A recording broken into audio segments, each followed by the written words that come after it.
3:06, aquí estamos, todo el grupo del Milenio 3, hoy con invitado especial y con nuestros compañeros, con Carmen, con Javier y con Guillermo León y con todos unidos, aunque sea virtualmente esta noche. Y esta música nos emociona especialmente. Esta música, lo he comentado en varias ocasiones, es Olim, el Imperio del Sol, final de los 80. El doctor Fernando Jiménez del Oso recorre el país más misterioso del mundo, el Perú, y luego se aproximará con la misma banda sonora a el otro México. ¿Por qué empezamos con esto? Ahora enseguida vamos, por supuesto, con vuestras preguntas y con el libro Tienes Talento y con todo lo que podemos aprender. Pero ha ocurrido algo. Hay un lugar pegadito prácticamente al corazón de México, al corazón de la capital, llamado Teotihuacán, la ciudad de los dioses, la ciudad donde bajaron los dioses. Se lleva por lo menos un siglo excavando en diferentes campañas, buscando algo, buscando una serie de legados, de tumbas.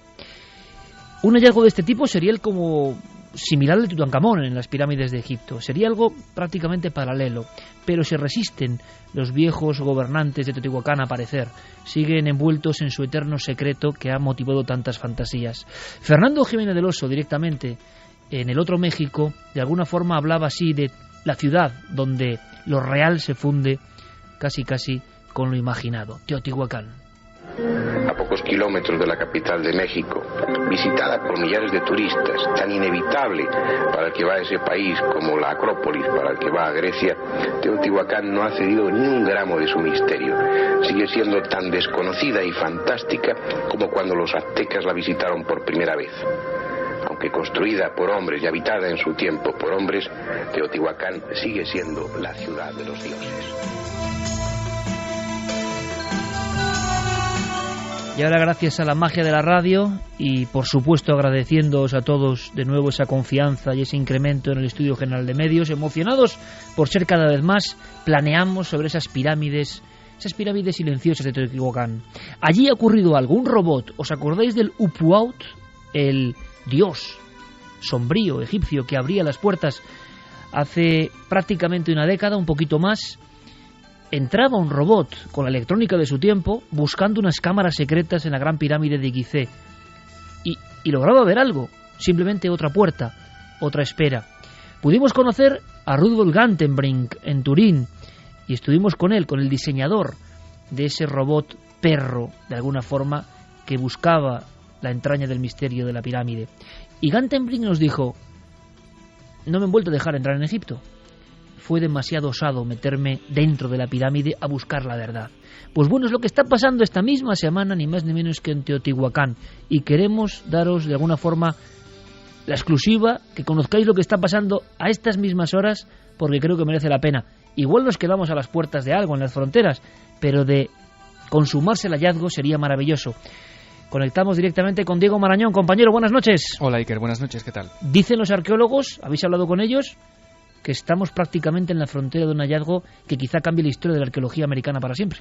Sí, y como dices, la robótica está dando pasos de gigante, ¿no?, en la ayuda a la arqueología. Es oficialmente la tercera vez, Iker, que a nivel mundial un robot ayuda en el diseño de estrategias de excavación. Lo que hemos descubierto esta semana, lo que hemos conocido gracias al teletipo que sacaba Europa Press, es que un avanzado robot, concretamente llamado el Tlaloc 2, había accedido por uno de los túneles del templo de la serpiente emplumada en Teotihuacán y había descubierto lo que parecen ser 3 cámaras subterráneas construidas debajo de ese templo. De nuevo 3 cámaras, como ocurre en las pirámides, y de nuevo un nombre sagrado. Si era Upuaut, el ser que abre las puertas del más allá en Egipto, aquí es Tlaloc, ni más ni menos una de las deidades más potentes, más sagradas, más enigmáticas del mundo de los aztecas.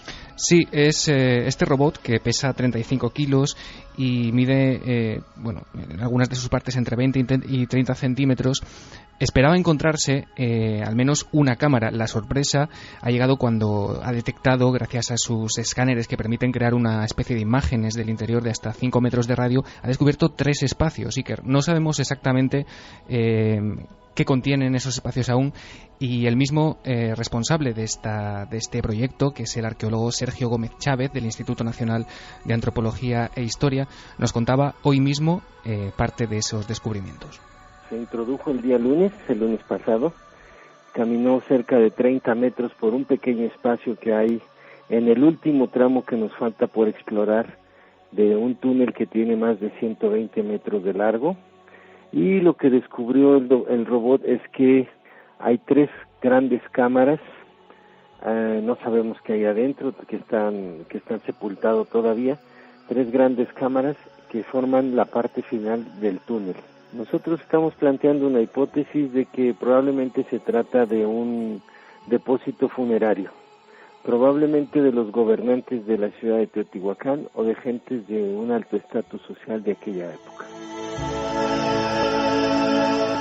Pues yo lo decía y soy sincero, se me ponen los pelos de punta porque lo que daríamos por estar en ese momento, ¿no? Vemos casi a Howard Carter, ¿no? Diciendo, ¿qué ve usted, no? Cosas maravillosas, le responde su colega de investigación, porque son tumbas que llevan demasiado secreto y que son anheladas por diferentes generaciones. Ha habido gente que ha muerto creyendo que las iba a encontrar y fueron al otro mundo sin encontrarlas, ¿no? Estamos ahí en la frontera quizá de un gran hallazgo. No lo dice con todo el respeto, un amante de las ciencias ocultas, lo dice ni más ni menos el arqueólogo encargado de este trabajo, un robot con nombre sagrado entrando en el núcleo de uno de los epicentros, ¿no?, del misterio en la Tierra, Diego. Sí, y además en un espacio, Iker, que no ha recibido la visita o los pasos de ningún ser humano desde prácticamente hace 2000 años. Y tampoco ha sido fácil que ese robot llegue hasta ese pasillo en el que ha detectado esas 3 cavidades, porque en ese espacio, Iker, hay muchísima cantidad de sedimentos, de barro. Es un templo que parece ser que la cultura de la época construyó para enterrar a gobernantes o personajes de alta jerarquía. Y si se confirma la existencia de entierros o de algún aspecto funerario en estos espacios que han aparecido, bueno, podrían esclarecerse aspectos de la vida ritual también en Teotihuacán. De esto también nos ha hablado Sergio Gómez. El robot sí caminó, llegó hasta el final del túnel. Nada más que este robot está equipado, son dos partes. Uno que es un vehículo que transporta a otro sobre él, el cual desciende, y llevaba una cámara infrarroja nada más. Ya no pudo bajar este segundo robot del primero porque había muchísima agua, muchísimo lodo, barro, y entonces fue imposible ya que bajara. De hecho, nosotros hasta ahorita hemos recuperado más de 50,000 objetos durante todo este proceso de exploración, y la intención es concluir este año y corroborar esta hipótesis de que ahí puedan estar sepultados los gobernantes de la ciudad de Teotihuacán, que durante más de 100 años que se han hecho excavaciones en la zona arqueológica, nunca se han encontrado las tumbas de los gobernantes. Una noticia de primer nivel arqueológico y misterioso. De alguna forma ocurre como con las pirámides mayas, ¿no? Y el descubrimiento de la tumba del señor de Pacal y de esa losa con lo que muchos interpretaron o quisieron ver o imaginaron un auténtico astronauta, ¿no? Y luego lo que pocas veces se cuenta, el misterio real de un cuerpo que era mucho más alto que los nativos de la época y que parecía realmente un enviado, ¿no?, de algún otro lugar de la Tierra quizá, y que trajo ciertos conocimientos y que fue enterrado como un dios. Teotihuacán, para la cultura del Viejo México, es el lugar donde los dioses hablaban con los hombres, se interconectaban con los hombres. ¿Quedará algo de esos dioses en alguna tumba? ¿Estarán todavía ahí los nichos aguardando a un robot que se abre paso con su ojo infrarrojo? Nos parecen imágenes dignas de película y las estamos viviendo. Estaremos atentísimos, Diego. Luego contamos otras cosas. ¿Te parece, compañero? Estaremos muy atentos porque estamos a 30 metros, Iker, de llegar a un lugar que hace más de 1800 años que nadie pisa. Luego un abrazo. Nos vemos. Y casi aquí nos cuadramos porque estamos hablando de uno de los genios más importantes de la historia de la humanidad. Uno de esos terrestres extra, ¿verdad, Cristian? Que no solo cambian su tiempo, no solo legan historias, documentos, instrumentos, conocimientos que serán válidos, incluso algunos de ellos incomprendidos durante el tiempo en el que vivieron, ¿no? Demasiado avanzados para su tiempo. Ahora, a mí lo que me interesa de esta historia es cómo una persona como tú, de pronto, siente la llamada de Leonardo. Yo conozco algunas historias que no sé si se pueden contar, ¿no? Algunas historias y algunas escenas, ¿no? Maravillosas. Mucho. De algunas escenas que te decía, ahí estás en la senda, ¿no? Da igual lo que surja, lo que salga, lo que se publique, lo que se deje de publicar. Cuando alguien conecta con esa onda, ¿no? Esa onda que reverbera, ¿no? De alguna forma, y uno con emoción de repente siente que sigue la pista, sigue el camino. Nuestro compañero Pérez Campos podría contar eso muchas veces, ¿no? Cuando el misterio te guía, cuando el misterio auténtico te lleva por el buen camino y uno va en volandas. Hay alguna escena que es muy emocionante, que igual podríamos empezar, ¿no? Tú te has sentido muy cerca del personaje, como si realmente no hubiese muerto, ¿no? De alguna forma, como si no estuviese fuera del mundo de los vivos hace 500 años, ¿no? Como si su espíritu, su inspiración, fuese posible y positivo hoy en día. Sí, aunque más allá de la palabra genio, ¿no? Que digamos es un término que se suele utilizar siempre con siglos de perspectiva, porque él no era considerado un genio, no se considera un genio, sí que se considera alguien especial, un enviado, el encargado de transmitir el mensaje de la verdad. Él no se considera un genio. No se considera un genio, ni en su época le consideraban como tal. Era un gran artista del Renacimiento con algo de déficit de atención, ¿no? Pero digamos que la palabra genio tiene una connotación de perspectiva de 5 siglos de distancia, ¿no? Pero sí me han pasado cosas... cosas maravillosas. Como tú y yo lo llamamos de sincronicidad con Leonardo, lo que fue su entorno estando en Vinci, estando investigando para un futuro trabajo que algún día verá la luz, todo relacionado con el misterio. Además hemos hablado de profecías. También hay profecías, ¿no? Como vamos a Michel de Notre Dame. Y bueno, sí, me han pasado cosas de decir, estoy en el camino correcto. No sé si verá la luz, no sé si esto algún día se venderá o no se venderá, pero es algo que a mí me dice que estoy haciendo lo correcto, que es ahí donde tengo que estar y no en otra parte, ¿no? Qué genial, de verdad que es una oportunidad interesante. El libro al que le damos, y no es habitual porque no lo hemos hecho en toda esta temporada, después del éxito, por ejemplo, de nuestro compañero Javier Sierra, del que nos sentimos parte también, ¿no? La visión del arte como un elemento absolutamente mágico en nuestra vida. Bueno, pues esta es otra visión también del arte y del conocimiento y de lo que llamábamos aquí mente positiva, ¿no? Que yo creo que hace falta más que nunca.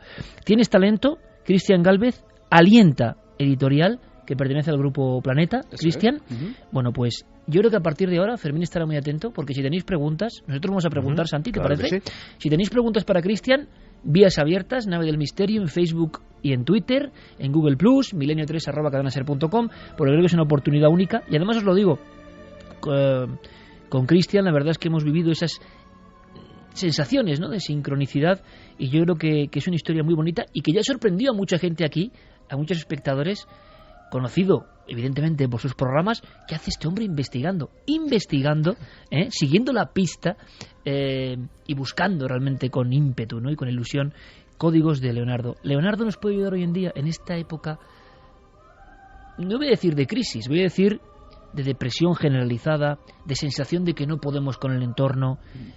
Esta generación, estamos todos metidos aquí, ¿no?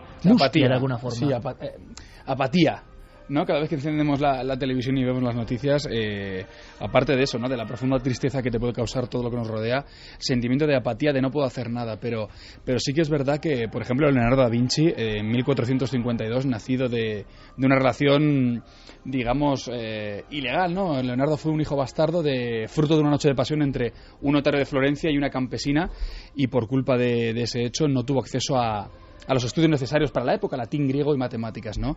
Entonces, gracias a la curiosidad, sobre todo, Leonardo no era un genio, Leonardo era un tipo curioso. Gracias a la observación, a la perseverancia y a la autoformación, llegó a convertirse en muchas cosas, menos pintor, ¿no? Porque es una de las grandes injusticias de la historia. Leonardo da Vinci fue un pintor. Bueno, Leonardo da Vinci, si lo resumiésemos así en pocas palabras, sería 10 ramas de la ciencia más 4 ramas del arte. Es decir, era de todo menos pintor, solo que a veces pintaba también.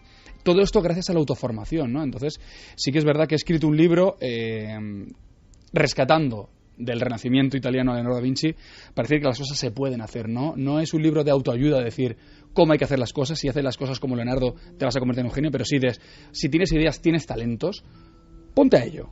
Como hizo Leonardo, a través de la curiosidad. Es curioso, Cristian, y yo tengo que, y vamos a leérnoslo, todavía no hemos podido catarlo, está prácticamente recién salido del horno. Tienes pueden consultar directamente en las redes sociales, ¿no? En tu Twitter, porque ahí tenéis, y si quieres lo comentamos, está haciendo un tour, no es Javier Sierra el único, está haciendo tour también Cristian, y nos alegramos mucho, porque yo creo que además es un sentido tan positivo. Pero fíjate, Santi, lo primero que sorprende, y estoy seguro que está sorprendiendo a la gente, alguien arrebatado realmente, ¿eh? No es hacer un libro por hacer un libro, no es, oiga usted, ¿qué es lo que se vende, Leonardo? Pues vamos a ponerlo aquí con un poquito de tal y encima ponemos la cara que es usted muy famoso. No, ves a alguien que realmente en cierto momento se ha metido en el misterio, ¿eh? No, y además se le nota la pasión con la que habla del asunto y una mirada que no se puede, hasta la pasión se puede impostar, pero hay algo que te delata en la mirada que como le tengas delante, pues sabes si la persona lo siente o no lo siente. Y Cristian lo tiene en ese momento. Mire, yo hay algo que acabo de aprender, Santi, permíteme que no sabía, ¿eh? Genio, parece que es como que te lo ha dado la divinidad, ¿no? Genio, este tío es genial, coge y hace un dibujo que es impresionante. Y ya Cristian Gálvez, en un aspecto de Leonardo que yo no soy experto, como en casi todo, ya nos cuenta, oye, genio de la varita que te viene y alguien te da esos dones, no, perseverancia, curiosidad, ilusión, trabajo para ser mejor, ¿no? Y cierta fibra humana. Alguien me dijo hace mucho tiempo que cuando tienes una inteligencia privilegiada, tienes dos caminos para elegir. Bueno, tienes un tercero, que es el mal, pero nadie va a pensar de eso. Pero tienes dos caminos legítimos para elegir. Uno es el triunfo, uno es el destacar, uno es el aportar cosas a la vida, y otro es vivir, simplemente. Es decir, y son los dos igual de dignos. Pero cuando alguien se decide precisamente a empeñar ese talento en dejar huella, en dejar un mundo mejor de lo que lo había recibido, etcétera, etcétera, yo creo que tiene el doble de mérito. Y quería hacerle una pregunta a Cristian, que a lo mejor la tienen muchos oyentes en mente, porque Leonardo vivió en el Renacimiento, que fue una época convulsa, fue una época de grandes cambios, fue el punto intermedio entre el oscurantismo medieval y la Edad de la Razón. Y esta época también tiene desconcertada a mucha gente, jóvenes y también y especialmente las personas que han llegado tarde a la revolución tecnológica, que han llegado tarde a algunas cosas, que viven en una época pues también de cambios y de un mundo que no llegan a entender del todo. ¿Qué nos tiene que enseñar Leonardo en este mundo confuso, en este mundo extraño para... ¿Cómo se enfrentó él a las convulsiones del Renacimiento? No solo convulsiones, sino acusaciones injustas de sodomía. Caramba. Que hasta el propio Lorenzo de Medici tuvo que rescatarle de la cárcel por acusaciones injustas, ¿no? Pues perdiendo el miedo a todo aquello que se le anteponía para conseguir sus sueños y su pasión. Uh-huh. Hay un estudio que reflejo en el libro que más de un 80% de los americanos, de los norteamericanos, no tienen ningún escrúpulo a la hora de cambiar de ciudad, incluso a veces de costa a costa, por el hecho de conseguir el trabajo que quieren y perseguir sus sueños.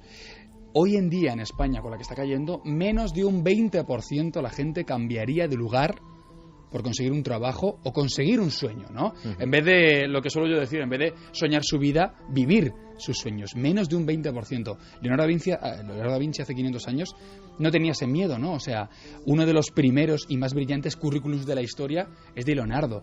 Le manda una carta a Ludovico Sforza en Milán, sale de Florencia.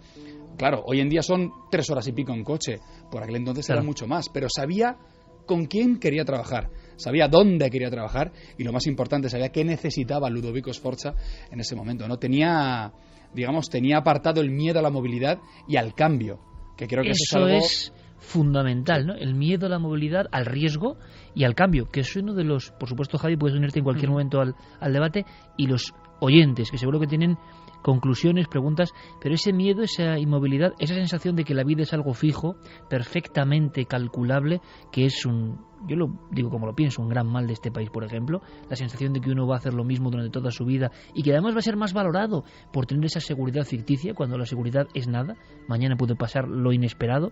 Entonces, Leonardo, vemos un tipo con redaños para enfrentarse a la vida y el impulso de la pasión y de la ilusión. La pregunta es, ¿eso cómo surge en alguien? Ahora vemos a Leonardo y es fácil decir, bueno, vaya tipo más genial, más increíble, ese cerebro privilegiado. Pero ¿se tienen datos? ¿Ha rastreado, Cristian, en qué momento o de qué forma Leonardo se enamora de la vida de esa forma y quiere saberlo todo? ¿Quiere ser una esponja que absorba y transmita conocimiento? ¿En qué momento empieza eso? Hay varios momentos en su vida, incluso, fíjate, lo que te venía comentando del tema de las profecías. Hay varios episodios en su vida en los que, por ejemplo, el desborde en un par de ocasiones del río Arno, en la ciudad de Florencia, que causa mogollón de muertos, muchísimos muertos, a él le causa... se le queda grabado dentro, ¿no? El hecho de ver tanta destrucción y tanta muerte en la ciudad de Florencia le impacta muchísimo, de tal manera que si nos fijamos en todas las pinturas de Leonardo da Vinci, los cabellos parecen ondulaciones del agua. Y no solo eso, sino que llegó a vaticinar que en un futuro el agua se vengaría, o sea, Gaia, o la madre naturaleza, se vengaría del ser humano por intentar desviar el curso de los ríos. Es uno de los aspectos que, como siempre, quedan como opacados, ocultos. Hay todo tipo de biografías, tú lo has leído casi todas, yo creo, de Leonardo, se cuenta, y de repente estos aspectos son muy desconocidos. Las profecías de Leonardo da Vinci.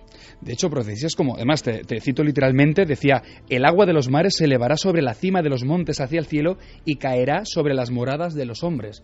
Estamos hablando de tsunamis. ¿Cómo describirías un tsunami hace 500 años?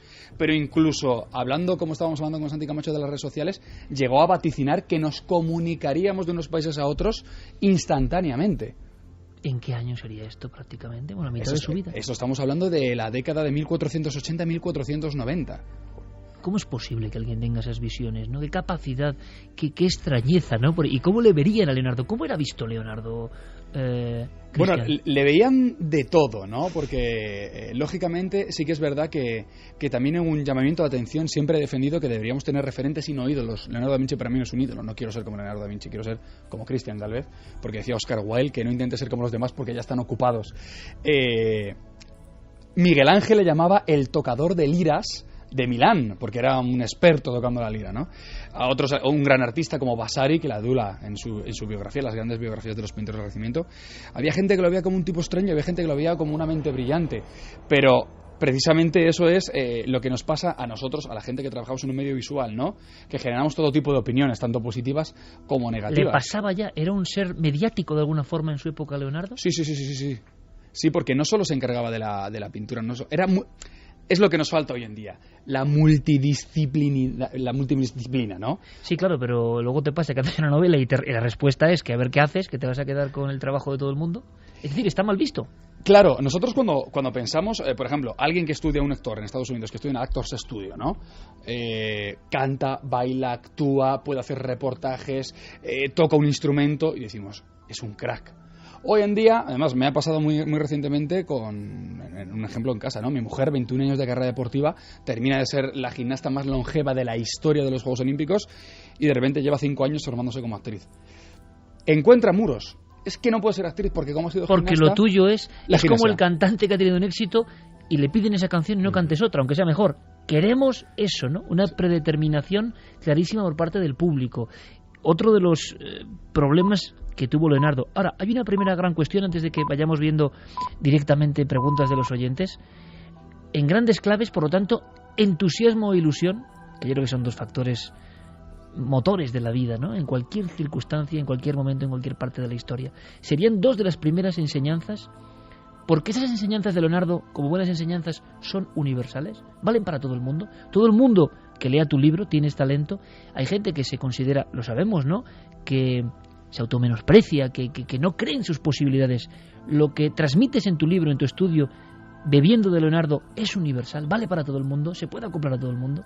Vale para todo el mundo, sobre todo cuando se persigue un objetivo con pasión. Ojo, no digo tampoco... Vuelves a hablar de la pasión como un elemento fundamental. Fundamental, porque Leonardo trabajaba con pasión. Leonardo, por eso digo, que era de todo menos pintor, porque la pintura en encargos tenía bastante déficit de atención y entregaba los trabajos tarde y mal. Ahí tenemos un San Jerónimo en la Pinacoteca de Vaticana o la Adoración de los Magos en la Galería Uffizi. No los terminaba. Cobraba el adelanto y no los terminaba, pero lo que trabajaba con pasión... Pero ¿cómo lo trabajaba? Claro, anatomía, estudio hidráulico, arquitectura, incluso resolviendo un problema matemático milenario como era el hombre de Vitruvio, ¿no? Todo eso lo llegó haciendo con pasión. Incluso las ilustraciones de Luco de la Divina Proporción de Luca Pacioli, ¿no? Todo lo hacía con la pasión. Es que Christian ha dicho antes una palabra muy importante, que eran sueños. Y en una época de crisis como esta, en la que la gente va a amarrar el resultado, yo me quedo a lo seguro, pero lo de los sueños es casi para épocas en las que van mejor las cosas. No nos damos cuenta de que todo lo que vemos a lo largo de un día, al principio fue un sueño en la mente de alguien. Este programa fue un sueño en la mente de alguien.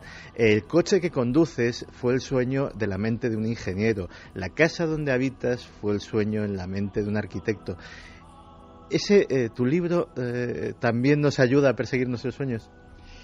Sobre todo nos ayuda a perseguir los sueños estando despiertos, porque, como bien decía Freud, Leonardo era un hombre que se despertó mientras todos nosotros seguimos dormidos, ¿no? Es luchar por nuestros sueños, pero por eso siempre acabo con esa máxima, ¿no? No es soñar nuestra vida, sino vivir nuestros sueños. Es decir, porque ya suficientes muros, suficientes tapias nos pone la sociedad como para nosotros ponernos la más difícil de derribar. Es la que nosotros nos ponemos, decir, no, yo no puedo, no estoy capacitado. ¿Por qué? Inténtalo. Ya hay suficientes prejuicios, mucho más aún, incluso con la proliferación de redes sociales, como para nosotros encima tapiarnos la salida, ¿no? Ese escape a la creatividad. Pero Leonardo no tenía acceso hace 500 años a Internet, que digamos es, dejando a un lado la Wikipedia, por supuesto, es una fuente de información gratuita y casi inagotable. ¿Por qué no nos formamos? Yo soy el claro ejemplo, yo estudio magisterio, yo quise ser profesor, y soy el claro ejemplo de que primero con la curiosidad, la observación, la perseverancia, saber sacrificar ciertas cosas y la autoformación, sin haber estudiado periodismo, con todo el respeto que eso me supone, y sin haber estudiado comunicación visual, puedo presentar un programa en televisión. Pero saber sacrificar es otro de los elementos. Imagino prioridades, que es dificilísimo, ¿no? La claridad mental de algunas personas, no solo Leonardo, sino muchas, en establecer unas prioridades y no ir al albur de los acontecimientos, ¿no? Según va, no, sino tener claro una serie de plan, ¿no? Que eso no te haga frío y calculador en el mal sentido, pero tener una especie de plan. Es muy curioso porque podríamos citar así, pum, de vuela pluma, Cristian, yo sé que hay cosas que te llaman mucho la atención y que seguro que van a embelesar a los oyentes. Inventos sorprendentes, ejemplos, ¿no? Tanto en la mente como en el dibujo, como incluso en la construcción, que este hombre llegó a idear y que nos pueden dejar patidifusos y que pueden mostrarnos el nivel de extraterrestre de Leonardo, ¿no? Y casi sin ir más lejos, nada mucho más extraordinario, por decirlo de una manera. Hoy en día, casi todos tenemos un coche, 1492. El invento del coche por parte de Leonardo da Vinci, el primer automóvil. 1491, la primera bicicleta.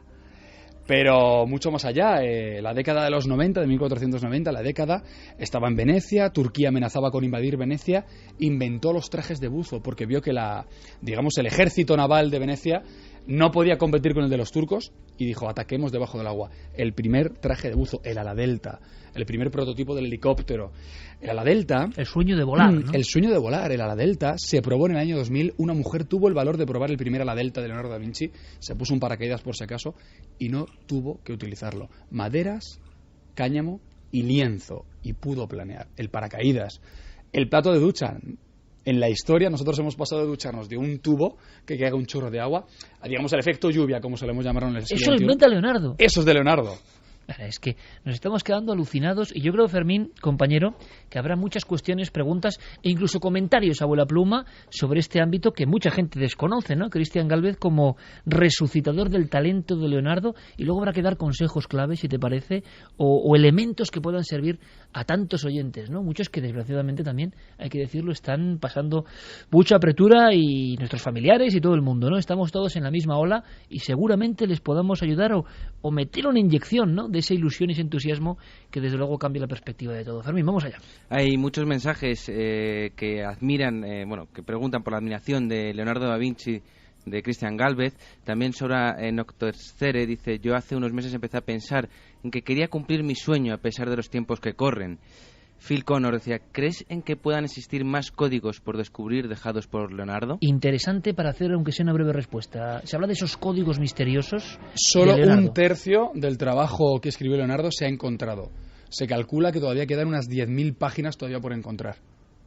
Maravilloso. Solo un tercio se ha encontrado. Uno de los iconos leonardescos del misterio es esa escritura al revés, ¿no? Especular, ¿no? ¿Qué has podido saber de eso, Cristian? En Espejo, pues hay varias teorías sobre ello. Primero, no se sabe si a raíz de la acusación de sodomía, en la que Lorenzo de Medici tuvo mucho que ver a la hora de sacarlo de la cárcel, fue justo a partir de ese momento en el que él empezó a escribir, ¿no? Escribir de manera especular, de manera en espejo. No se sabe muy bien si por secretismo o porque, como era zurdo, al ser iletrado, aprendió a escribir de forma autodidacta con la izquierda para no mancharse con la tinta. Pero lo que sí se ha demostrado es que era capaz de escribir con la mano izquierda, de derecha a izquierda, mientras dibujaba con su mano diestra. Lo que sabemos es que solo 1/3 de su creación, de alguna forma, de códices, está en la luz de los focos, ¿no? El resto sigue siendo secreto. Darvos decía, Cristian, ¿tiene Leonardo algún complejo, como suele suceder con todo gran genio? Interesante. Como complejo, no he llegado a descubrir nada, y lo único acomplejado que pudo estar es una de las últimas frases que se supone dijo a la hora de morir, ¿no? Que pedía perdón a Dios y a los hombres porque su trabajo no había tenido la calidad que debería haber tenido, ¿no? Y que él había perdido contra el tiempo. No había perdido contra nadie, había perdido contra el tiempo. Hombre, pero un hombre que crea estas maravillas también nos muestra, yo no sé si quizá al final de su vida, Cristian, igual me equivoco, pero un poco también de obsesión perfeccionista, ¿no? Porque alguien que ha hecho todo esto, decir que no, madre mía, pues el resto de los seres humanos, ¿qué eran entonces? Claro. Claro, si él se quejaba, ¿no? Sí, pero decía eso, que perdía contra el tiempo, que le había faltado tiempo. Murió con 67 años, o sea, había gente que durante la época murió mucho más tarde. Lo que pasa es que los últimos 5 años además tuvo una hemiplegia y la parte derecha del cuerpo, menos mal que normalmente escribía con la zurda, no podía moverlo. Entonces sí que se tiró bastante tiempo enfermo y no pudo producir todo lo que quiso. Él anhelaba un poco más de tiempo. ¿Le hubiera gustado estar más? Mucho más. Recordemos que los últimos 3-4 años de su vida vivió en Francia, con Francisco I de Francia, como gran arquitecto, pintor e inventor. Es decir, lo tenían en Francia, en Amboise, en el Valle de Loira, para decir lo que quisiera. Yo creo que eso era el gran deseo de Leonardo durante toda su vida, ¿no? Haber hecho lo que él quería y no haberse tenido que interrumpir sus estudios a la hora de tener que pintar. Hay similitudes con otros genios de otros tiempos que son curiosos, y que, porque en Francia muere también Francisco de Goya, otro nivel. Él se hace un dibujo, un autorretrato que es maravilloso y misterioso, que se parece a Leonardo. Él mismo parece un anciano con un aspecto, va con una especie de capa o de sayal. Le vemos como a punto ya de entrar en el otro lado, va con 2 bastones, y él mismo, Goya, con mano temblorosa, pone algo que yo creo que es un legado, no es un lema, y que va mucho con esto, ¿no? Goya, con 82 años, si no me equivoco, pone abajo su último dibujo: aún aprendo.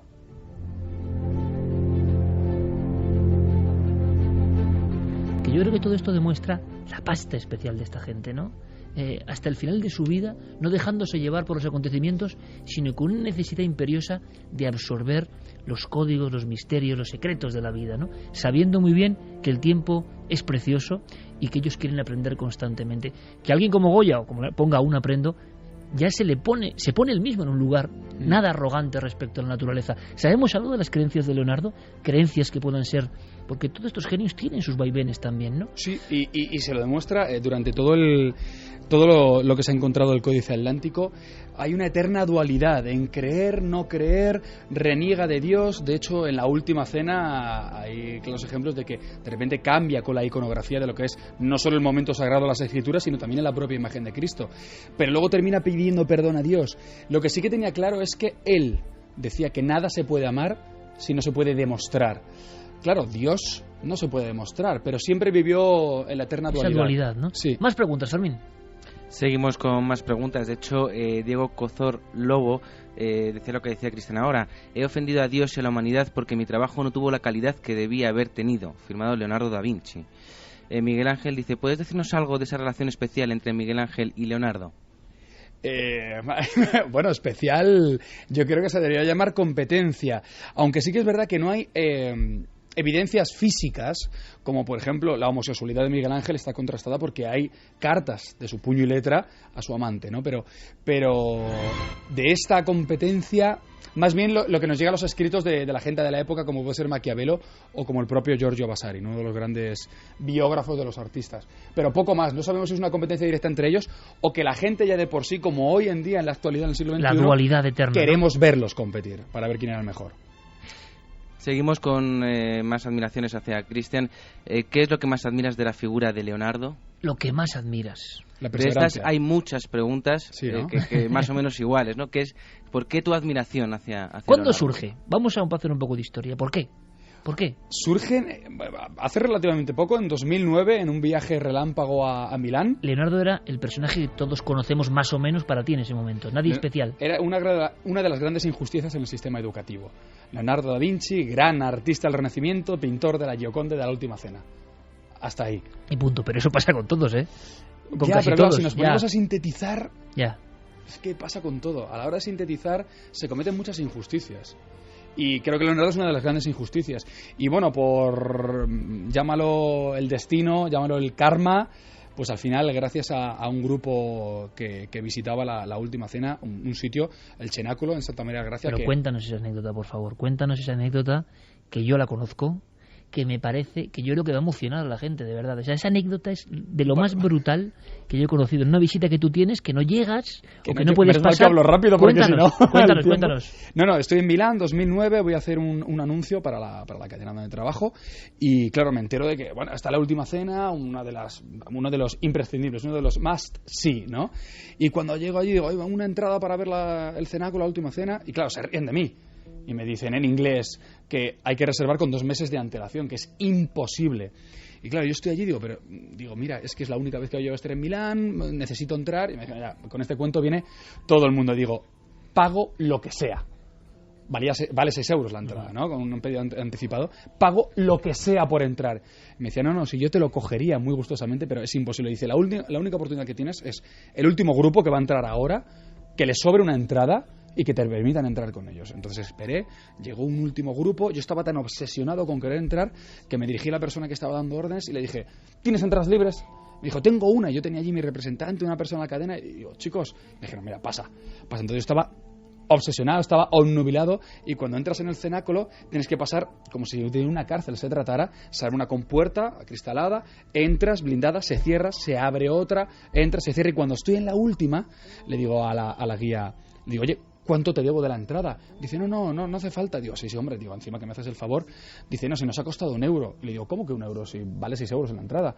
Dice, no, es que como somos un grupo de educación especial, entonces yo hasta ese momento no me había dado cuenta de que estaba con un grupo de niños con síndrome de Down y algunos de ellos en sillas de ruedas. Me sentí súper mal porque en ese momento me parecía que me estaba aprovechando de la situación y no me había dado cuenta. Y una de las cosas más bonitas, y ahí es cuando me atrapó Leonardo, una niña pequeña me cogió de la mano, de estas veces que por culpa de la ignorancia no sabes si ella realmente sabe dónde está, si sabe que la última cena de Leonardo es la última cena de Leonardo. Y me vio con los ojos igual que me ha visto Santi Camacho, me cogió de la mano, me llevó delante de la pintura de ese fresco que mide más de 8 metros de largo y más de 4 metros de alto, me miró sonriendo, no miró la pintura, me miró sonriendo y me dijo, aquí la tienes, ¿no? Entonces, claro, imagínate, en ese momento, algo que hoy aquí en España, gracias o con la mala fortuna de ser quien soy, puedo acceder quizá más fácilmente a cosas que no puedo hacer en un extranjero. Claro, yo salí, se lo conté a mi representante y digo, oye, no me he dado cuenta de que me ha pasado esto. Y me dijo, eso es el karma. Digo, ¿qué karma? Dice, ¿cuántas veces has ayudado tú a ONGs desinteresadamente con chicos de síndrome de Down a hacer calendarios, a hacer cosas? Dice, se te ha devuelto de esta manera, ¿no? Entonces creí que hay algo más. ¿Cuántas veces, no? Como hemos dicho, la casualidad nos lleva hacia el buen camino. Y en ese momento, Cristian, cuando tú sales de ahí tan impresionado, ¿cómo focalizas esa pasión y ese momento que es como una especie de chispazo de luz? Es el resplandor, ¿no? Claro, ese encuentro, ¿no? Con el que iba a ser tu guía prácticamente. ¿Cómo focalizas todo eso en el trabajo para llegar a ser lo que eres hoy, ¿no? Una casi diccionario andante de Leonardo da Vinci. Bueno, tenemos a un gran coach que también que es Javier Sierra, que yo soy maestro de poco y aprendí de mucho. Pero al final te das cuenta de que siempre, y esto lo defendéis... Pero es saliendo de allí del cenáculo cuando notas el resplandor, dices, esto va a ser importante en mi vida, ¿no? Me pasa como cuando escucho Milenio 3 o veo Cuarto Milenio, que siempre hay más de lo que nuestros ojos ven. Y dije, tengo que leer, tengo que ver, tengo que estudiar. ¿Qué pasa aquí? ¿Por qué me ha enamorado con una pintura? Mucho más allá del Código da Vinci, ¿eh? Eso es maravilloso, porque lo acabas de decir, ¿no? Y acabas de abrir esa puerta tantas veces sondeada por todos nosotros, ¿no? El impacto, lo que decía Rolf Carballo, el momento de esplendor. De repente un hombre observa una obra de arte y el ánima de esa obra de arte sale de la obra de arte y engancha a ese hombre, a esa mujer, a esa persona, arrebatada de por vida. Te pones a documentar, te imagino, a investigar. Yo te pregunto ahora, seguro que lo harán también muchos oyentes, ¿y de todas las obras de Leonardo, cuál es la más misteriosa? ¿Cuál es la menos misteriosa? ¿Cuál es la menos? Porque todo son la obra de misteriosas. Leonardo... De hecho, mira, te voy a contar algo que investigando sobre la última cena, el Código da Vinci existe de verdad y no tiene nada que ver con Dan Brown. Pero ¿y si te dijera que hace 2 años Leonardo da Vinci se descubrió que en la última cena hay una fecha del fin del mundo? mucho más allá de María Magdalena, San Juan, de la historia mucho bien más allá conocida. del Grial. Cuenta. Hay una fecha que dice que el 1 de noviembre del 4006 se acabará el mundo con un diluvio universal. Está escrito en código secreto en la última cena de Leonardo da Vinci. Alucinante, y además en Italia, y lo sabemos bien, hay una pasión por descifrar estos códigos mucho más allá del célebre código de Dan Brown, ¿no? La gente observa sus pinturas, busca claves y están permanentemente con la lupa, ¿no? Con Leonardo. Incluso, lo sabes bien, le acusan hasta de andar detrás, ¿no? Parece que no está demostrado del todo, de la sábana santa incluso. Incluso, sí, además Carmen puede hablar bastante de ello. Al final yo creo que es más un ejercicio de marketing, pero también un estudio de José Luis Espejo, un autor bastante interesante que he tenido la oportunidad de conocer hace poco en Sant Jordi, que ha publicado 3 libros sobre un posible viaje iniciático de Leonardo a través de los Rosacruces a Barcelona, a Montserrat, lleno de enigmas también por otra parte, ¿no? Y que parte de no solo del paisaje pintado en la Gioconda, el paisaje de la izquierda, podría ser Montserrat, sino también en la Anunciación. El puerto que se ve entre el ángel y María que recibe el mensaje podría ser el puerto de Barcelona. ¿Conexión de Leonardo en un tiempo de sociedades secretas, de ocultismo, de magia? ¿Tuvo algún interés? No queda muy claro, pero sí que es verdad que hay ciertas corrientes que estudian la posibilidad de que Leonardo fuera un protegido de alguna sociedad secreta. Gana todas las papeletas los Rosacruces, ¿no? Sobre todo por cómo vivió, cómo estuvo la orden de los hombres más poderosos en la Italia del Renacimiento. César Borgia, Ludovico Sforza, Lorenzo de Medici, cómo estaba protegido, ¿no? A pesar de que como artista más del 50% de su obra nunca se llegó a entregar a tiempo. Vamos a de alguna forma trazar un nexo con lo que tú cuentas en tu libro. Tienes talento, lo publica Alienta. ¿En qué momento, porque esto sí es extraño también, ¿no? Por eso lo decía, qué misterio, qué conjunción, unes todo esto que estamos contando, que es maravilloso, un poco lleno de imaginación también, en el buen sentido, artística, y de repente hay muchos libros que hablan de cómo mejorar, ¿no? De cómo podemos sacar más provecho a nuestras facultades de alguna forma. Grandes claves que podíamos contar, Cristian, casi como si fueran titulares de lo que tú consideras fundamental. Has empezado hablando de pasión, de entusiasmo, de ilusión, de ideas claras, de saber renunciar e incluso sacrificar algunas cosas, aunque recomendamos, por supuesto, tu obra. ¿Cómo está siendo, por ejemplo, la recepción? ¿Cómo ves? ¿La gente entra dentro de este mensaje? Es decir, ¿es posible acudir a una personalidad tan maravillosa, pero tan remota aparentemente, y extraer elementos perfectamente válidos en la convulsa sociedad, como decía Santi, del 2013? Yo creo que uno de los grandes errores que podemos cometer, digamos, la gente pública, ¿no? La gente que trabaja en televisión a la hora de publicar un libro, es preconcebir, tener el prejuicio de que vamos a vender solo por salir en televisión, ¿no? Entonces yo cuando publiqué el libro me planteé, digo, mira, vamos a hablar Cristian Gálvez, coaching o gestión del talento, y Leonardo da Vinci. La gente va a pensar, este tío es un friki o está zumbado, ¿no? Entonces yo dije, yo no quiero ir a los sitios a firmar, quiero dar conferencias. Una conferencia corta de 20-30 minutos. Eso me pasa a mí también. Ir a firmar solo me daba... Sí. Claro, es decir... contar la historia que tú llevas dentro, ¿no? Claro, para explicar a la gente por qué. Viene a escucharme y cuando me escucha, entonces dice, ahora me voy a comprar tu libro. Bueno, entonces hoy estamos dando una conferencia, pero a cientos de miles de personas, ¿no? Están viendo que tu pasión es auténtica, ¿no? Porque a veces, como tú dices, el prejuicio, enfrentarse a ello, ¿no? Danos claves, Cristian, claves que tú crees que puedan ser asimilables hoy en día, ¿no? Para tanta gente que sí que quiere pelear por un sueño, pero que lo ve muy difícil, que quiere sacar ese talento oculto, ese Leonardo oculto. Leonardo da Vinci hace 500 años era un experto en marca personal. La marca personal no significa ser famoso, es ponernos en valor, es la huella que dejamos en los demás, es lo que nos hace diferentes. Está claro que para triunfar siempre hay que ser el primero, el único o el mejor. Lógicamente los primeros en algo es bastante difícil, ¿no? Los únicos en algo, ya incluso con las redes sociales, más difícil todavía. Pero podemos intentar ser los mejores, o incluso conformarnos con ser mejores que nosotros mismos que éramos hace un año atrás. Era un experto en marca personal, ¿no? Y en cómo venderla. Por eso he redactado brevemente así el currículum y la primera carta a Ludovico Sforza. Sabía cómo venderse, sabía qué necesitaba. Pero fíjate, curioso, ese cómo venderse, Santi, muchas veces está analizado como prepotencia, petulancia, ¿no? Muchas veces de cara afuera, uy, ¿cómo se vende este? ¿Qué vendedor es este? A mí algunos tal me dicen, ¿qué vendedor de motos? No sé qué.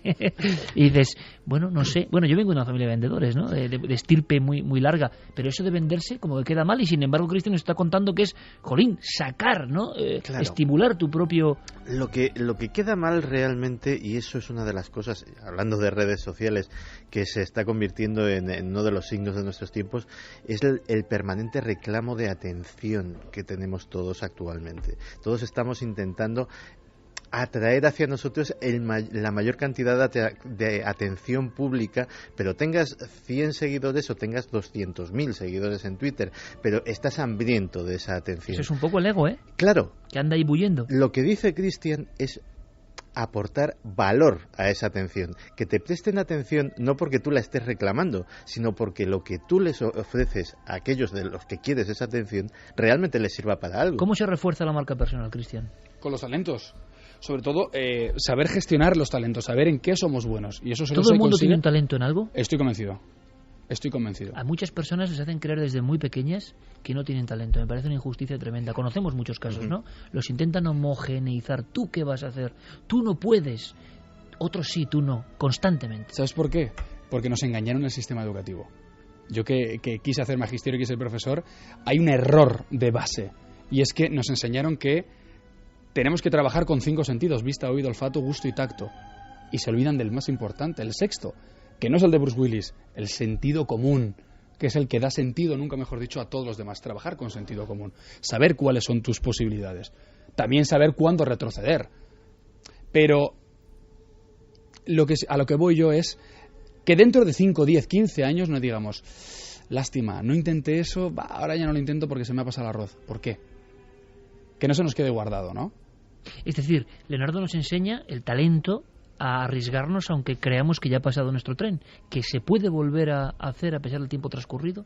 Sí, porque, ojo, yo defiendo que tener una marca personal y saber venderse no significa ser famoso, ¿eh? El éxito es una consecuencia, no es un fin. Eso hay que tenerlo muy claro. Porque no siempre el reconocimiento llega cuando uno lo desea. Y es importante conocer tu talento, pero conocer tus limitaciones también es importante. Siempre. Muy difícil. Y no solo conocer limitaciones, sino saber diferenciar qué es importante y qué es urgente. Porque son dos cosas totalmente diferentes. Hay que saber cuáles son las limitaciones y saber decir no.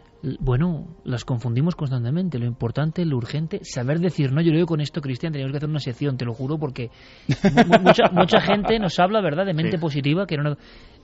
pero muy clara, ¿no? Es decir, para intentar ayudar, que eso es lo importante. Oye, ego y Leonardo, el ego empieza a ser un problema, yo creo que ha sido un problema a lo largo de toda la humanidad y todos tenemos nuestro ego, pero enseguida vemos egos que se sobredimensionan. Y ahora mismo, cuando cualquier persona, da igual el trabajo que haga, y ya si tiene cierta relevancia, vemos que tiene grupos de personas que le adoran e idolatran todo el rato, y cómo se reblandece el ego, y cómo uno le gusta, ¿no?, ese halago. Parece que los grandes genios o grandes apasionados de la vida luchaban mucho contra su ego, ¿no? ¿Leonardo también? Sí, ¿y sabes por qué? Porque Leonardo ya lo aplicó en la pintura con la técnica del esfumato, cambiar la perspectiva. Lo aplicó también en El hombre de Vitruvio, al hecho de otorgar a las proporciones del ser humano 2 ejes en vez de 1, como se venía haciendo durante milenios. El cambio de perspectiva significa, nosotros, por ejemplo, que somos personas expuestas a la opinión pública, yo siempre lo digo a la gente que trabaja en televisión, creo que los presentadores, los actores, deberíamos tener muy claro que somos actores secundarios, siempre. Aquel de nosotros que crea que es un actor, que es el protagonista de la función, creo que, digamos, su vida laboral tiene una trayectoria bastante corta. Yo creo que debemos ser actores secundarios y los protagonistas son los entrevistados, los oyentes, aquellos para los cuales hacemos entretenimiento, hacemos espectáculo, hacemos cultura o hacemos misterio. Esto es muy curioso, Cristian, porque compartimos todos en esta mesa este mundo y vemos ejemplos constantes que hasta nos sorprenden, ¿no?, de cómo el ego es una pulsión muy poderosa que llega a un nubilar y se pierde clarísimamente la perspectiva. Ese pelear contra tu propia vanagloria y tu propia egolatría, yo creo que es también una buena recomendación, ¿no? Estar firme. Sí, no solo nos sorprende, sino que estamos rodeados, bastante rodeados, y por eso siempre defenderé que nada de ídolos, que solo referentes, ¿no? Porque los ídolos no tienen defectos y los referentes sí. Leonardo es un referente para mí, pero Leonardo tenía un déficit de atención también. O sea, a veces no respetaba el significado de la palabra honor cuando no entregaba un trabajo a tiempo. Entonces tiene fallos, y de esos fallos también se aprenden. De sus fracasos también se aprende, porque no deja de ser experiencia. Desde luego estamos disfrutando. Es una pena que se nos vaya el tiempo, y invitamos a Cristian, desde luego, que nos dé muchos más consejos, recomendaciones, lo que él ha investigado, y hay muchas sorpresas. En el fondo hemos bosquejado solo algunas cosas, pero nos gusta mucho, ¿no?, que un personaje tan popular, en este caso, en este icono, ¿no?, que sorprenda a nuestro público, como ya hizo la primera vez, y que veamos a un investigador con todas las de la ley absolutamente arrebatado y apasionado siguiendo una pista. Hace poco he conocido, ¿no?, a alguna persona, algunos trabajos de críticos de televisión, por ejemplo, como Víctor Amela, otras personas que han hecho novelas sobre cátaros y que están apasionados también. O sea, hay gente que cuando enseguida se mete a investigar, pues oye, uno se sorprende, ¿no? Dice, caramba, el arrebato, qué bonito es. Vamos a hacer una cosa, vamos rápidamente con una recomendación que tiene Fermín Agustí, que tiene que ver ni más ni menos que con JJ Benítez. En la danza, el baile de las máscaras.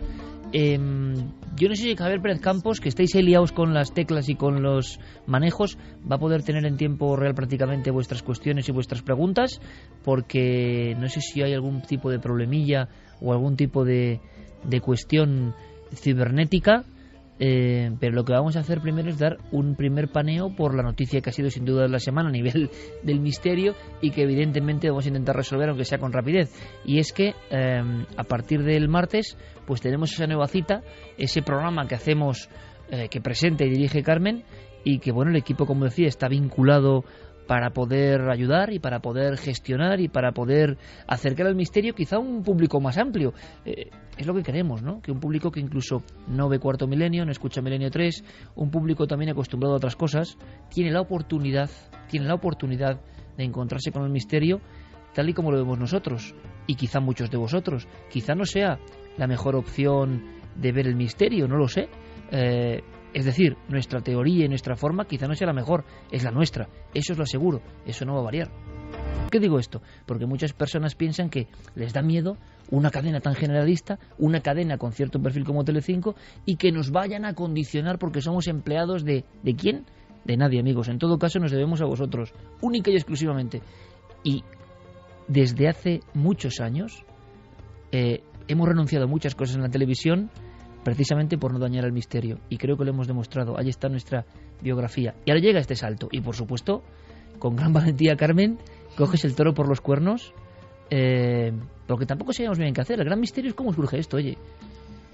Pues surge de una manera rápida, tremenda. Se estrenaba El Don de Alba, y entonces Telecinco, la cadena, decide hacer un especial sobre ese otro mundo, sobre los fantasmas, y cómo hay gente que puede entrar en contacto con ellos, que puede verlos.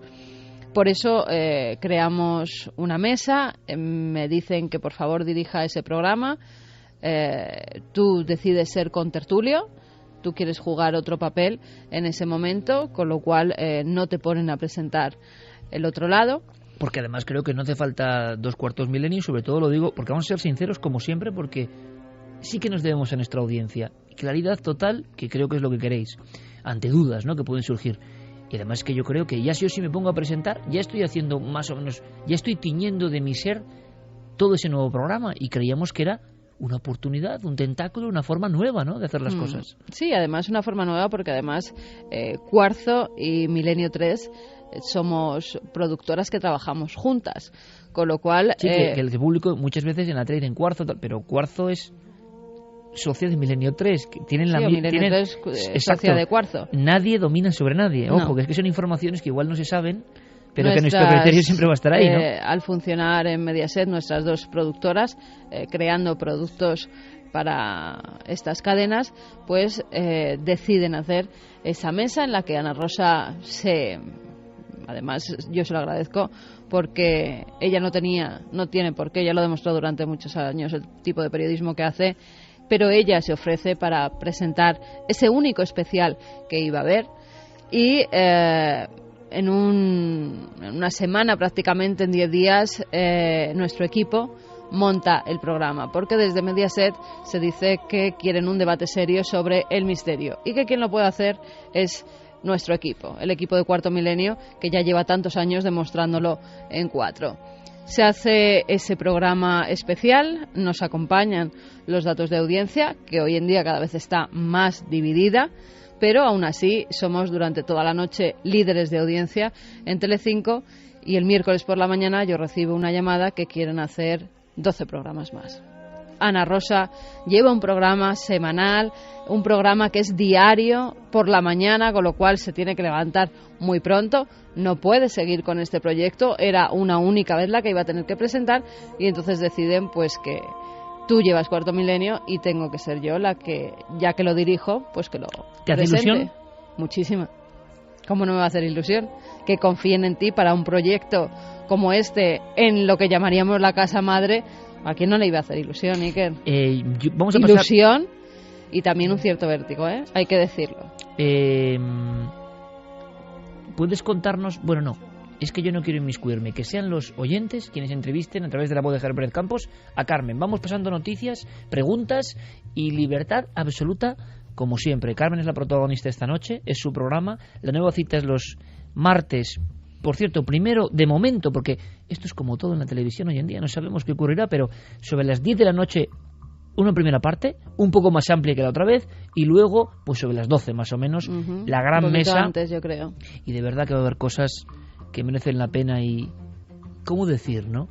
Yo llevo desde niño en esto, pero trabajando desde los 17 años, y somos quienes somos, con errores y virtudes, pero nos conocen y saben que nosotros somos fieles a una forma de hacer las cosas, y con todo el equipo, por supuesto en ese equipo hasta el jefe de campos. ¿Cómo no? Si es que somos todos una familia que intentamos hacer esto porque creemos que es una misión, y luego hablaremos y luego comentaremos. Vamos, Javi. Pues mira, Miquel Arroyo nos hace una de las preguntas que más se repiten y que más inquietan a los oyentes. Dice: Carmen, ¿crees que el nuevo programa será una suplantación de Cuarto Milenio? No, lo primero porque es un formato completamente diferente, porque es un formato que yo me inventé cuando nos dijeron que había que hacer algo nuevo para hacer ese especial, y ese formato va a continuar así. Van a ser una serie de testimonios y también una mesa con expertos donde van a salir muchas historias. Sobre todo yo creo que va a ser mucho más personal, es decir, los investigadores no van a ir tanto al dato, a la fecha en concreto, sino que van a poder contar sus propias investigaciones, sus propias experiencias. Y eso muchas veces en Cuarto Milenio no se ve, porque las entrevistas van más centradas a lo que es el caso en sí y la documentación que hay sobre él. A mí personalmente me gustaría hacerte otra, y es que después de 8 temporadas... Tú te cuelas, ¿no? Ahí tú te cuelas, ¿no? El de Rondón. El que parte reparte, ya sabes, se queda con la mejor parte. Después de 8 temporadas haciendo pues ese set de noticias, ¿no? Donde tú te encuentras muy cómoda y muy a gusto, ¿cómo te has encontrado presentando de repente un programa en un papel que es un poco novedoso también en el sentido televisivo? Pues os lo decía antes, cuando me dan la noticia, la verdad es que es un vértigo como si te subieras en estas montañas gigantescas que hay en el parque de atracciones, que te dejan caer de repente en 5 segundos. Pues te pone una cosa aquí en el estómago y dices, bueno, ¿qué hago? ¿O renuncio o cojo al toro por los cuernos y me planto delante de él y lo toreo? Bueno, pues eso es lo que he hecho. Dije que sí y me planté delante del toro. Y vamos a ver ahora cómo resulta. Eso a mí puedo ser muy sincero y decir una cosa que igual por pudor no dices, pero que es que la dirección de Telecinco, también hay que decir, que se queda como muy agradecida y muy contenta con, digamos, la porción de trabajo que tú haces en ese primer especial, con las entrevistas en concreto, y que también apuestan por ti. O sea, es decir, también hay que decir que no es, bueno, pues como no hay nadie más, no. Que la dirección de Telecinco apuesta por Carmen porque ha visto su trabajo, y eso yo creo que es digno de orgullo. Evidentemente yo me tengo que sentir muy orgulloso, y lo contamos en la cadena SER porque para nosotros todo es una forma de contar la nave del misterio, ¿no? Y de acercaros a nuestras cosas, y creemos que muchos de los que vais a ver ese programa y vais a ver Cuarto Milenio también escuchéis la radio, ¿no? Y que os merecéis toda la información que luego fluirá por las redes, donde cualquiera puede contar lo que quiera, a favor, en contra, pero que esa elección es así. Y yo os digo una cosa, os lo digo y lo veréis el martes: Carmen os va a sorprender. Carmen os va a sorprender. A algunos no, pero a muchos, a la inmensa mayoría sí.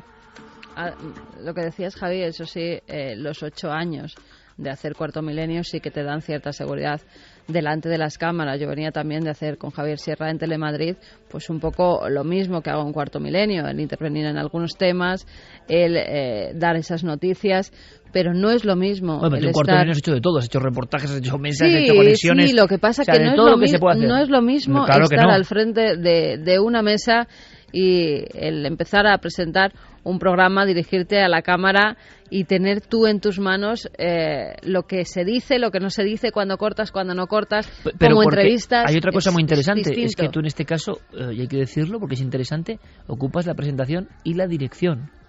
Es decir, ya no solo presentar, como me ocurre en mi Cuarto Milenio, será bueno o malo, sino, y es mágico, lo del director es, pues como hacer este programa, ¿por dónde empezamos? ¿Con quién empezamos? ¿A quién quitamos? ¿Qué seleccionamos? ¿Cuál es de alguna forma el teatro, entre comillas, amable o más tenebroso que la gente se va a encontrar? Organizar el ritmo de un acontecimiento, saber hasta dónde y cuándo no, y cuándo te quedas corto y cuándo te quedas largo, no es solo presentar o hacer un papel, ¿no? Es asumir mucho más. La nave de la música preguntaba, ¿seguirá Carmen apareciendo en Cuarto Milenio y Milenio 3 a la vez que en Al Otro Lado? ¿Y aparecerá Iker por el plató de Al Otro Lado? Iker aparecerá por el plató de Al Otro Lado, y ya la dije en la entrevista que me hicieron, si no me despide, Iker, yo seguiré porque es mi trabajo apareciendo en Cuarto Milenio y haciendo mis secciones. No puedo dejar al programa madre tampoco cojo de algo a lo que están acostumbrados los televidentes. Con lo cual sí que seguiré, y por supuesto que en Milenio 3 hemos decidido, aún en un año de muchos cambios y de mucha incertidumbre por parte de Iker de si seguíamos o no seguíamos, hemos decidido seguir haciéndolo, y por supuesto que estaremos aquí para seguir haciendo Milenio 3, que es también donde nace absolutamente todo. Jordi desde Valencia decía, hola, buenas noches milenarios, quiero decir que no sé si soy yo o vi a Iker como un poco incómodo en el plató de Telecinco, quizá demasiada luz, acostumbrado a la luz tenue de Cuarto Milenio. Seguro. Y si me puede responder lo agradecería. Soy un animal nocturno. Hay un tuit que nos mandan, claro, Diego Marañón y Guillermo León, que es que nos cuentan todo. Nosotros, la cuenta de Twitter, muchos amigos y amigos célebres y gente, oye, tal, no me contes. Es que no soy yo, es Guillermo el que lleva eso. Ya sería imposible llevar Twitter y Facebook. Anuncio que ya está Facebook del otro lado, me lo dice Guillermo, Facebook del otro lado, para los que queráis seguir ese programa en concreto. Y además necesitamos vuestros testimonios, que van a ser muy importantes, ¿no? Y yo creo que puede ser un vínculo muy bonito. Es otro programa, es otra pata más. Pero no, yo incómodo, al revés, me sentí demasiado cómodo y claro, es difícil sujetarme y claro, me pongo a hablar, así que intentaré en las próximas estar más comedido. Pero además como es muy, ¿cómo deciros? Es muy agradecido eso de no tener la presión de presentar, que presentas, que cuentas, cómo haces el cebo, bueno, en fin, todo el lío de dirigir y presentar. Y uno estar contando historias, pues es maravilloso. Yo lo que espero es siempre no aburriros y remar y ser una piedra a favor del programa y no en contra, ¿no? León pregunta respecto también al contenido de ese programa, ¿Al Otro Lado va a tratar solo de fantasmas y presencias? No, en un principio el especial ese se había hecho para la serie, para el Don de Alba, pero a mí cuando me dijeron, oye Carmen, tienes este programa, haz lo que quieras, puedes tratar el tipo de misterio que tú desees. Ya no tiene que centrarse en fantasmas, ya no tiene que ver con el Don de Alba, haz un programa de misterio en esta cadena, en Telecinco, y trata los temas inexplicados que tú creas que son convenientes. Hay quien pregunta también si al final va a hacer falta relevo o si vamos a poder con tanto trabajo y con tanto misterio. Bueno, yo creo que no sé si será un clon nuestro el que presente ya lo de Telecinco, lo de 4, que venga aquí a Milenio 3 a hacer el programa. Por el momento lo podemos llevar. Me río porque es trabajo, es mucho más trabajo, pero cuando se hace con ilusiones de trabajo y cuando todavía te entra ese nervio en el estómago cuando te proponen un nuevo programa, yo creo que es que seguimos teniendo esa ilusión por mostrar en lo que llevamos años trabajando, que en realidad no es un trabajo, también lo decía en la entrevista, es nuestra vida, con lo cual es mucho más fácil dedicarle más tiempo ahora a un nuevo proyecto que cuando, no sé, estás sin hacer... Mira, por ejemplo, los libros los hemos dejado de lado porque ya no podemos más. Y nos dicen, bueno, pues entonces, porque a mí me ha llegado algún mensaje, ¿por qué no haces libros en vez de hacer otro programa de televisión?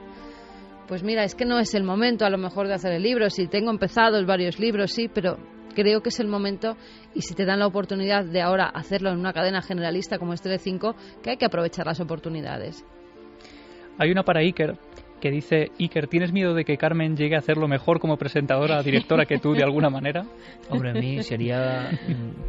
Creo que lo puede llegar a hacer bastante mejor, con su estilo propio, que no es el mío. Yo tengo mis... Había un tuit que nos pasaban que era maravilloso, que decía, ¿cómo se nota que el programa está llevado por una mujer, Estrella en Telecinco, y no por un hombre como Iker? Está todo hecho una... con todos los papeles tirados, todos los documentos revueltos.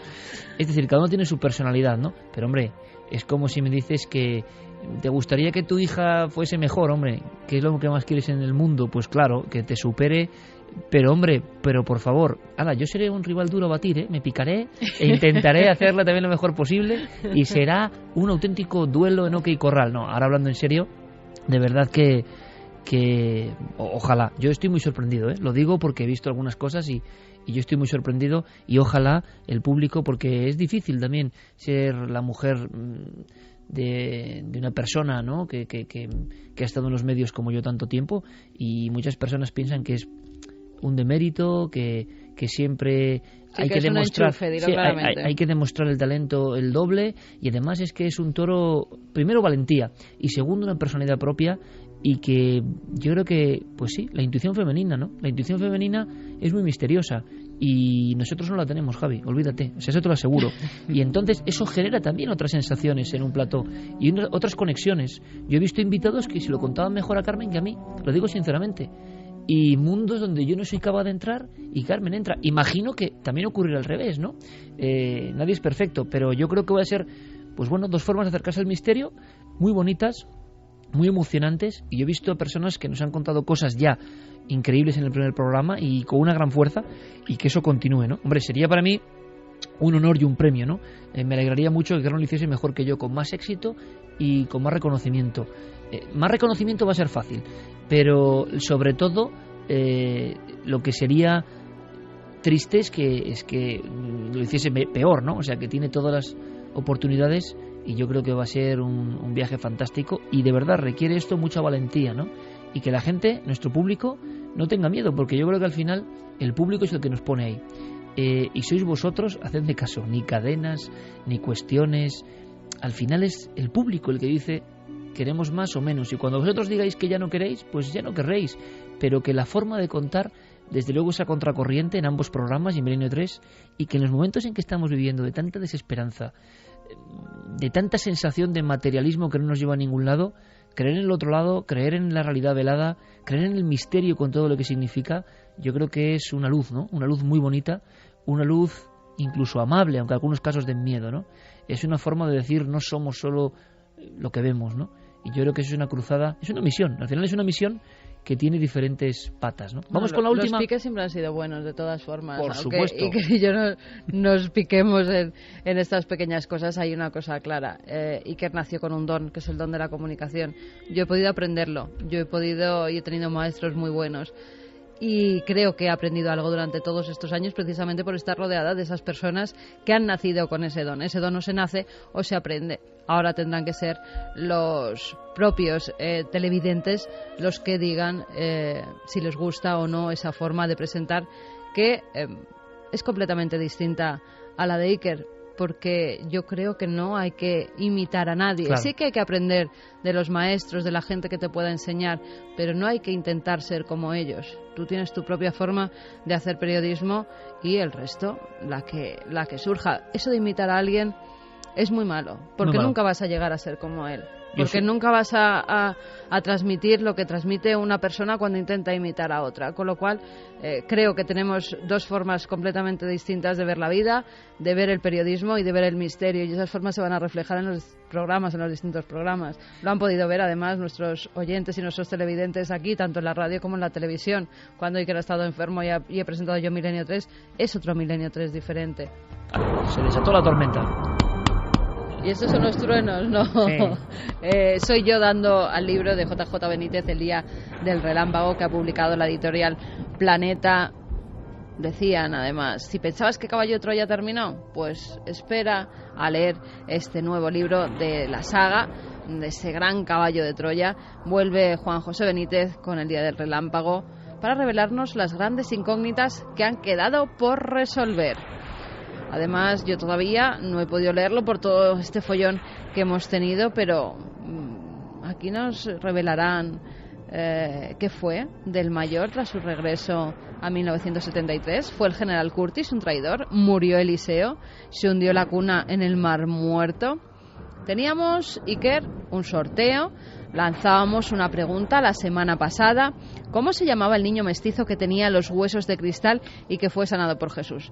Pues como nos decía Fermín Agustí antes, muchísima gente ha acertado. La respuesta correcta había 3: la A era Jasón, la B Ramsés y la C Ajasdarpán. Esta última es la respuesta correcta. Más de 1000 personas han acertado, ¿eh? Más de 1000 personas han acertado porque hay muchos seguidores de esta saga de Caballo de Troya. Y este libro, además, va a venir muy bien.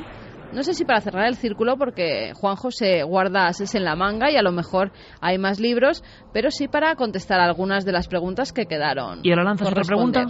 Te voy a decir primero los dos ganadores, que son Pedro Pérez de Jerez de la Frontera y Virginia García del Valle de Fuenlabrada. La pregunta de esta semana, y van a poder votar hasta el viernes que viene: ¿qué clase de víbora mordió a Bartolomé cuando caminaba hacia Nazaret? A, una cobra; B, cerastes y la C, la víbora catalana. Bueno, pues ahí está.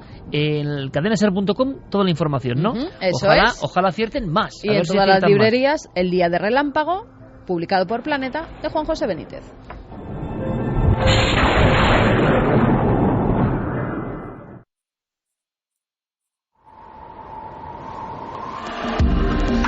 Nunca antes habías estado tan cerca de lo desconocido.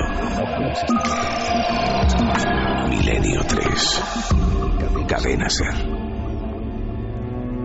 3:41. Como siempre, una historia. Una historia, si la semana pasada era de cine, de Hitchcock, ahora es testimonio puro y duro, y testimonio que también hay que escuchar con toda la atención del mundo, porque es de esos que llegan a las emociones, que calan hondo. Y creo que puede que sea uno de los testimonios más tremendos que hemos escuchado a lo largo de esta temporada de Milenio 3, por esa carga profundamente humana que lleva consigo, ¿no?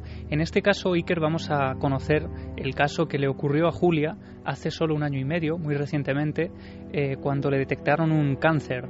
Ella estaba pasando por un momento muy duro en su vida. Los médicos, pasados unas semanas de hacerse varias pruebas, empiezan a darle la quimio, la mandan a casa para que desde la cama, ella con el gotero, pueda pues hacer vida lo más normal que le permita esa situación. Y es a partir de ese momento, Iker, en ese momento clave de su vida, en un momento crítico, cuando el misterio cobra forma en el interior de su propio dormitorio. Me empiezan a dar medicación, me empiezan a darme quimio, además una quimio bastante dura, que ponen el gotero, pues a los 2 días no eres nadie. Entonces yo tenía que estar en la cama y mal, y vomitando y fatal. Y esto empezó pues cuando estaba por el 3er ciclo. Yo estaba tumbada en la cama descansando cuando a los 2 días de que me habían puesto el gotero, yo notaba como que alguien se ponía en mi cama, se sentaba en mi cama. Pero claro, yo sabía que no podía ser, porque mi marido estaba con mis hijos y yo estaba sola en la habitación, pero sin embargo, ¿sabes? Cuando alguien se sienta en el colchón, ese movimiento que hace el colchón, y claro, yo me moría de miedo. Ella dice que en esos momentos en los que tenía la certeza de que su marido estaba con los hijos precisamente para evitar que la vieran en una situación en la que ella estaba pasándolo tan mal, solo le salía casi cerrar los ojos y pedir que lo que hubiera allí sentado en la cama se marchara cuanto antes. Ella dice que no es creyente, pero que casi rezaba para que lo que hubiera allí se levantara de la cama y se marchara. Sin embargo, cuando está en el 5.º ciclo, esa experiencia se ha repetido durante varias ocasiones, casi a lo largo de varias semanas, y ella decide, de una vez por todas, abrir los ojos y ver qué es lo que provoca que esa cama, que ese colchón se hunda a su lado. Cuando ya estaba en el 5º ciclo, una de las veces que noté que alguien se sentaba en mi cama, pues yo pensé que a lo mejor era alguien que se me había ido y que venía pues o a hacerme compañía o a decirme que me iba a pasar o a decirme que no lo iba a pasar, no sé. Me esperaba pues a alguien cercano de mi familia. Y ese día me armé de valor, abrí los ojos y me giré, y conforme yo me iba girando, yo noté que se aliviaba el peso del colchón. Tenemos que imaginar esa escena, ¿no?, de Julia dando la vuelta sobre sí misma para ver quién hay sentado en ese lado de la cama, ¿no?, que una vez más se hunde con todo su peso. Y ella dice, además vamos a escuchar cómo aún se emociona, porque es una experiencia que la ha marcado por completo, aunque aún hoy se niega a recordarla. Ella dice que en ese momento, totalmente asustada, se queda totalmente sorprendida cuando ve la identidad de esa persona. Me encontré pues un chico pues guapo, calvo, que no conocía de nada y que estaba ahí al lado de mi cama, y yo le quería decir que quién era y qué hacía en mi casa, pero no me salían las palabras, y en eso empezó a andar, se dirigió hacia la puerta y en el momento que llegó a la puerta desapareció, literalmente desapareció. En ese momento no tenía miedo, pero cuando desapareció, ahí sí que empecé a gritar, y fue cuando vino mi marido y claro, explícaselo. 3:45, en fin, lo que hablamos de la emoción, ¿no? Y de cómo el otro lado, si es que es el otro lado, marca profundamente las emociones, el alma, mucho más allá del aparato, la fotografía, la grabación, no, es el alma donde queda la muesca de estos encuentros. Para la versión racional, la que estamos, y tú sabes bien a qué me refiero, Javier, en un mundo donde se exigen explicaciones de inmediato, ¿verdad? Donde si nos pasa algo de este tipo, buscamos rápidamente, como quien busca el reto de un medicamento, volvamos a la realidad, pongamos los pies en la tierra. ¿Qué es lo que ha pasado? ¿Cuál es la explicación? Aunque no lo sea, la buscamos. Y la quimio, claro, ¿no? Y el cerebro que en zona X habrá reaccionado de tal forma y ha generado una cosa, porque se parte de la base de que es imposible que ese muchacho calvo esté ahí, que represente algo, pero eso nadie lo sabe, ¿no? Y esa emoción nos indica que para esa persona lo que está ahí es algo extraordinario que se le está presentando. Es como si el testimonio supiera perfectamente en su yo interior que eso que le está hablando no tiene nada que ver con lo orgánico, con lo biológico, ¿no? Y has dado en la clave, porque en una situación así tendemos a correr al lado científico para sentir un poco el amparo, ¿no?, de una respuesta racional. Y es exactamente lo que hizo Julia casi al día siguiente de tener esta experiencia. Ella llega a describir la figura perfectamente, dice que es como una especie de maniquí, llega a compararlo con un maniquí, porque es delgado, alto, calvo, con una expresión con unos rasgos muy definidos y una expresión que no tiene nada que ver con una situación trágica, ¿no?, como la que se está viviendo en esos momentos. Ella dice que le marca tal la expresión de esa cara que si llegara a encontrarse con esa persona o viera una fotografía, la reconocería al primer instante.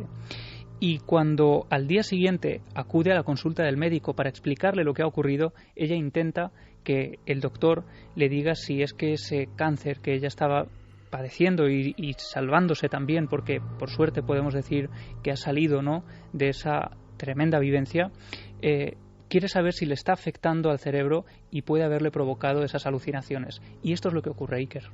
Le dije que había tenido alucinaciones y entonces me hizo un escáner de la cabeza por si el tumor había hecho metástasis en el cerebro. Pero no, salió bien. O sea que él era como si me estuviese haciendo compañía, no sé. Si fuera una fantasía mía, no hubiera sido calvo, no llevaba nada de pelo, estaba pues como yo, calva. Mira, acabo de caer ahora.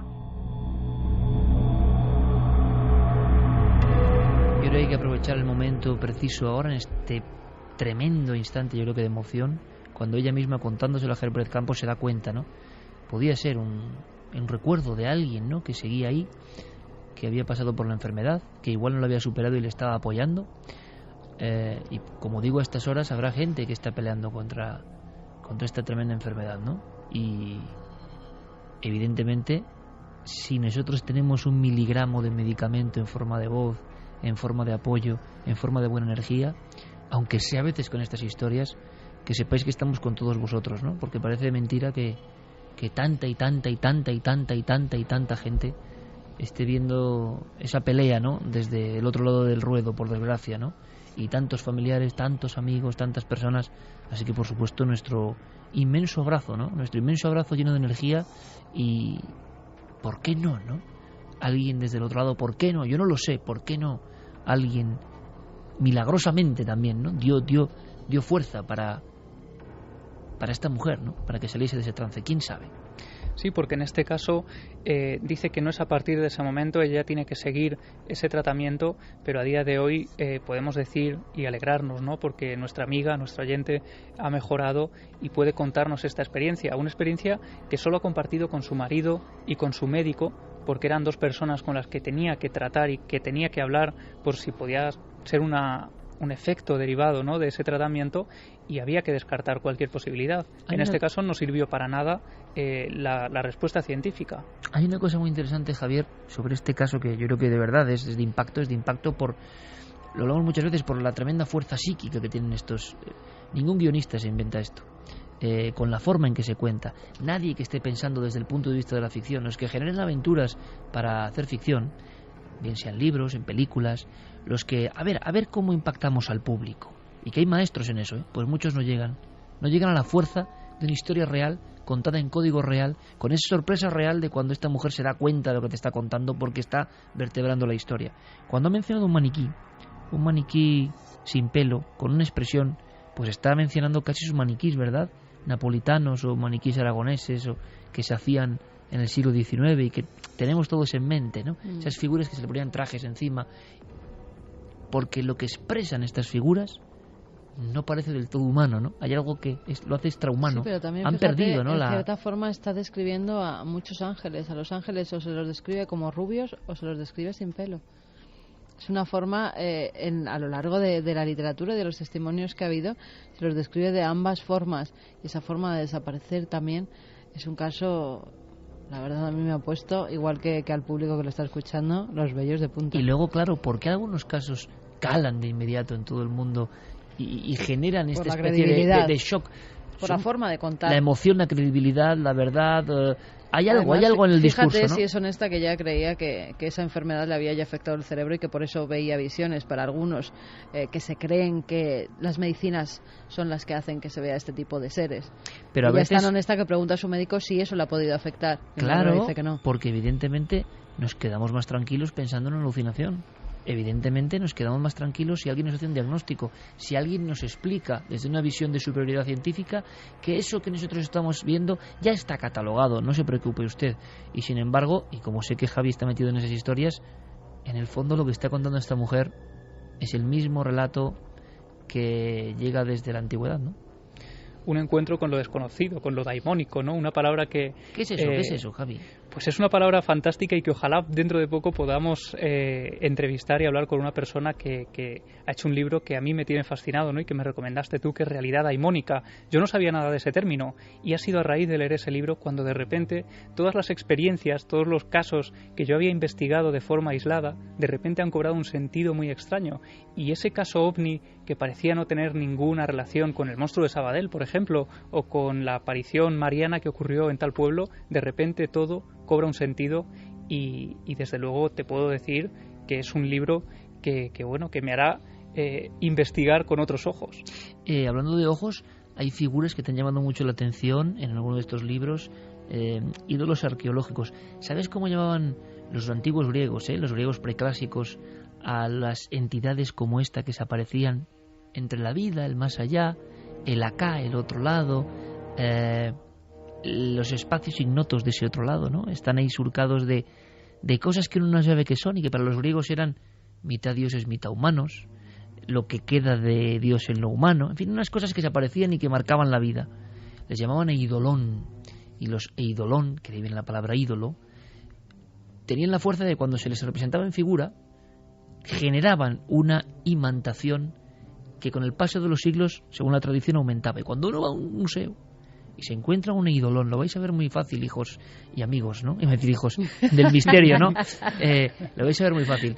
Vais a ver, por ejemplo, los Apolos o Apolones o las Core griegas. Es muy interesante que vayáis a algunos sitios, por ejemplo, el Museo Arqueológico de Madrid, donde hay algunas figuras que si abrís el abanico de vuestra percepción, si os olvidáis de conceptos, os olvidáis de las medidas, os olvidáis del color de no sé qué, y os fijáis solo en la expresión, vais a ver que esos ojos, que parecen yermos y muertos, construidos hace milenios, siguen teniendo algo que os llama y que os habla a lo más profundo. O sea, ese teléfono con los eidolones no ha dejado de pulsar ni de marcar. Lo que pasa es que nosotros estamos muy lejos ya de todo eso, pero eso se mantiene. Y a los daimones les llamaban eidolón, ¿no? ¿Y cómo será de atractiva y de atrayente esa mirada que también es capaz de llamarnos a través de la portada de un libro? Había un libro que desde luego también comentaremos pronto, que ha tenido ese poder, esa fuerza a través de uno de esos eidolones, y que también está en mi estantería, en esa lista de lectura, que desde luego pues ofrece una visión diferente, totalmente distinta. No olvidemos que el arte y la música es la última frontera para acercarse a esto. ¿Qué caso más impresionante? Nuestra enhorabuena y nuestra fuerza. Nunca sabrá esa mujer. Le contarán que no. Le quitarán de la cabeza esa historia. Han sido las medicinas, y seguro que han sido las medicinas. Pero ella tendrá dudas siempre de si ese chico le ayudó. Ese chico o lo que fuese, ¿no? Es mejor pensar que sí, ¿no? Que le ayudó en ese trance. Nosotros dejamos descansar hoy a don Diego Marañón, que se lo ha merecido, ha trabajado a tope y además tiene ha tuiteado además con todas las fotos, con todos los documentos, más que nunca. Ha estado activo. No, es que además Diego es en el escenario y tras el escenario, ¿eh? O sea, el trabajo que hace con Guillermo es esencial, aportando datos, comentando la historia. Estamos muy agradecidos, pero es que además la historia, después de esta tan bonita la historia que trae el créelo o no, lo dejamos para la siguiente, ¿vale, Noel? Porque era de un perro lazarillo y era un poco terrible, así que la contamos la semana próxima. Vámonos,